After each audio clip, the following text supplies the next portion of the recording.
Hello family, and welcome back to my channel. Actually, I'm just outside where I'm going to be doing my video to take my introduction alone. So this is how it looks like.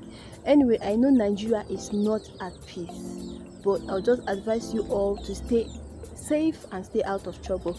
Anyway, among what I'm going to be discussing in my video today is how to reduce salt intake in your food. Yes, how to reduce it and some other things about high blood pressure. So do well to please watch this video to the end, and if you're new here, don't forget to like and subscribe, because I am brilliant and I make videos on health topics and other interesting facts about the body.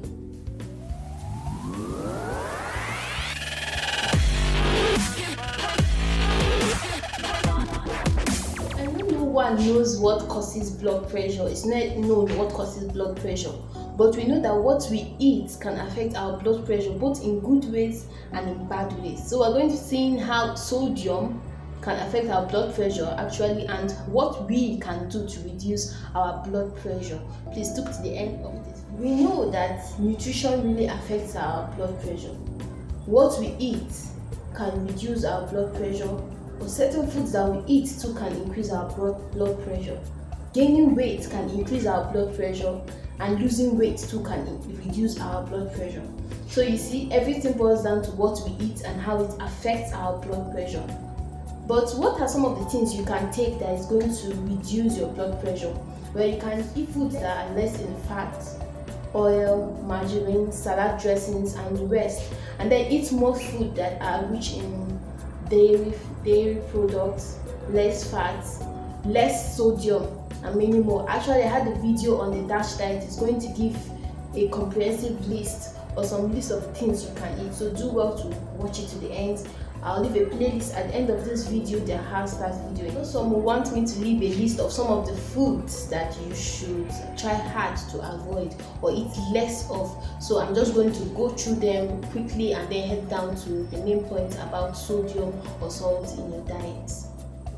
So some of the foods that you need to avoid include, or eat less of, include butter and margarine, regular salad dressing, fatty meat, whole milk dairy products, fried foods, salted snacks, canned soup, fast foods, and deli meats.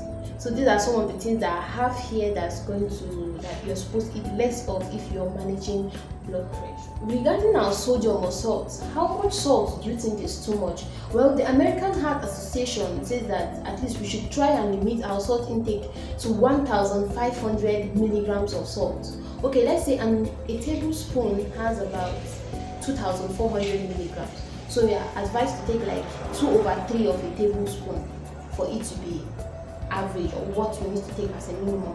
But how then can I reduce my salt intake? How then can you reduce your salt intake? Well, number one, you need to drop your table salt. What do I mean? Drop your salt shaker. In fact, go dash somewhere your salt shaker now. Then next, you need to choose foods that are low in sodium. Choose foods that are sodium free, low in sodium, or unsalted. The next is that you need to replace that salt you will have put into your food. Replace them with other flavors, maybe like vinegar and other things, but do well to talk to your doctor first before you put any other flavor into your food, so that they'll tell you more about it. Do well to read nutrition labels too, so that you will know that the food is free from sodium. Then you need to purchase sodium-free herbs.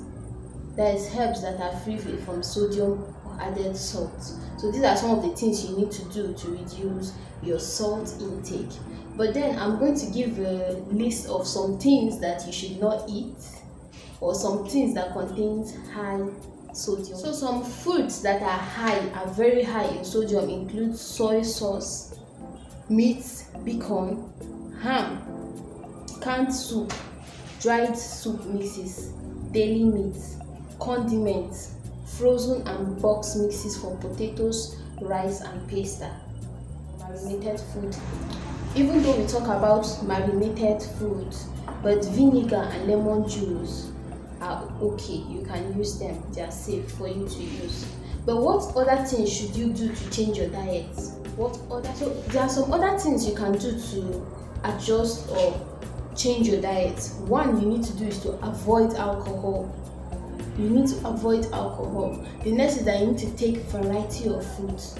Change your food. Don't just stick to a pattern of food.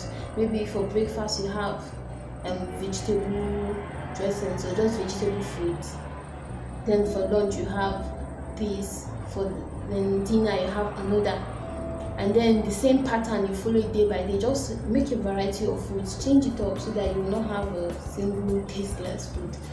Then the next is that you need to eat more of dietary fiber. This includes whole grain bread, you have pasta, cereals, fresh fruits, and yes. So all these things can also help you in your struggle to reduce your blood pressure. So you can actually reduce your blood pressure. It's something that is achievable. All you need to do is to stick to these lifestyle changes, your dietary changes, and then stick to your medications. Avoid alcohol because the alcohol is really going to make it difficult for your medicines to work. I've heard of those people that maybe they go a week without taking any food contrary to what they're supposed to take, and then a particular day they'll take it as a break to eat as much as that they can take. No, that's not how it works. That's not how it works. That's why they say you need to change and bring everything down gradually. You cannot work for 1 week to reduce it and then increase the intake in just a day, because you know that getting more of it is actually easier than fighting it. So it's better for us to just stick to that life changes, dietary changes, and medications. I know it's going to be a walk. It's going to be really difficult, but please and please, for your heart health, for the health of your kidney, stroke is not a good thing. Cardiovascular accidents are not things that we want, or myocardial infarction. So please and please do well to stick to your food chain. Go check. I have a video on the dash diet. Go check it. Talk to your doctors. Talk to a nutritionist so that you will find and understand how you can use them in your life. And just know that you can't just start it at once. You will break down. You need to take it gradually, especially in your reduction of salt. It's not going to be easy. Some people are used to really having tasty foods, but you really need to reduce it to some extent. With gradual reduction, you actually reach the minimum or the maximum of 1,500 milligrams a day.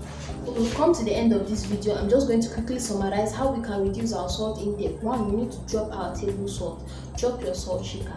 When you are shopping for food, check the labels and make sure that the foods are either recorded sodium free or less sodium or unsalted.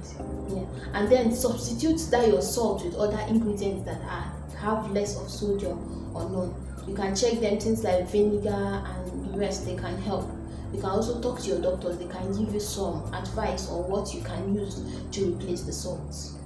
Thank you for watching this video. If you've watched this point, I know I'm actually still a growing channel, so I would like to hear your corrections on the video and many more, and keep it down in the comment below. Don't forget to like the video if you like it, and if you don't like it, you can click the thumb down, even though I won't be happy, but just tell me the reason why you did that so that I'll be able to improve. Love you guys. You have really tried for me. Thank you.